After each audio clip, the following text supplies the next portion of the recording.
Welcome to The Explainer, where today we're unpacking one of the wittiest, sharpest, and just plain funniest plays ever written, Oscar Wilde's The Importance of Being Earnest. We're talking about a world built entirely on deception, filled with dandies, and absolutely fueled by some pretty elaborate double lives. And right from the very beginning, Wilde kicks things off with this brilliant line from one of the main characters, Algernon. It's kind of the perfect summary for the whole play, isn't it? It just sets the stage perfectly for a story where, the truth is flexible, identity is a performance, and absolutely nothing is what it seems.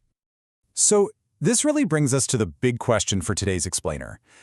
How does a play that seems so frivolous, a comedy filled with absurd situations and cucumber sandwiches, of all things, end up delivering such a serious and lasting punch? What's the secret sauce here? What makes it a work of genius? All right, so let's get right into it. To really understand the play's depth, we've got to start with its glittering, sparkling surface. Wilde himself subtitled his play A Trivial Comedy for Serious People, and honestly, that's our first huge clue. So the world we're dropped into on stage is one of pure leisure. These characters, they don't work. Their days are just filled with social calls, afternoon tea, and a whole lot of clever wordplay. But, like that subtitle suggests, Wilde is basically waving a flag at us, inviting us to look past this frivolous exterior and find something much, much deeper going on underneath. Now, to really get the bite of this comedy, we need to understand the world it was so brilliantly making fun of, late Victorian England. And let me tell you, this was an era of huge change and even bigger contradictions. Okay, so this era was basically defined by this massive divide between public life and private reality. On the surface, it was all about earnestness, duty, and these super strict moral codes. Appearance was everything.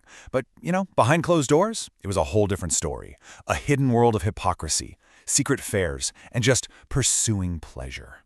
This tension, this massive gap between what people said and what they did, that became the perfect playground for Oscar Wilde's satire. So how do you even survive in a society like that, with this huge gap between how you're supposed to act and how you want to live? Well, Wilde's characters come up with a brilliant and hilarious way to escape these oppressive rules, a little something Algernon calls Bunburying. And look, Bunburying is so much more than just a funny plot device. It's really the perfect metaphor for the double lives that so many Victorians felt they had to lead. It's a form of creative rebellion, a really clever way to carve out a little personal freedom in a world that was absolutely obsessed with conformity. And the genius of it is just how simple it is. Think about it. You invent a fictional friend who's always sick, you use his illness to get out of boring parties and dinners, and then you get to enjoy a secret life of freedom somewhere else. It's deception for sure, but it's deception elevated to an art form. It's a stylish escape from the, let's be honest, crushing boredom of high society. But this rebellion isn't just about what they do, it's also about what they say. This is where Wilde really shines. He literally weaponizes language, using this razor-sharp wit to just dismantle the foundations of society, one hilarious line at a time. And one of his favorite targets?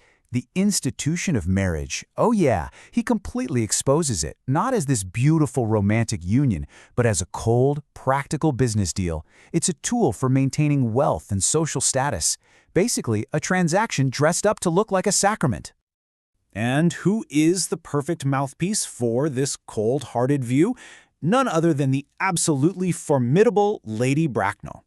This line, it's just iconic. It perfectly captures the play's absurd, unsentimental, and totally status-obsessed worldview. And yeah, it's hilarious, but it's also a pretty terrifyingly accurate takedown of the upper-class mindset.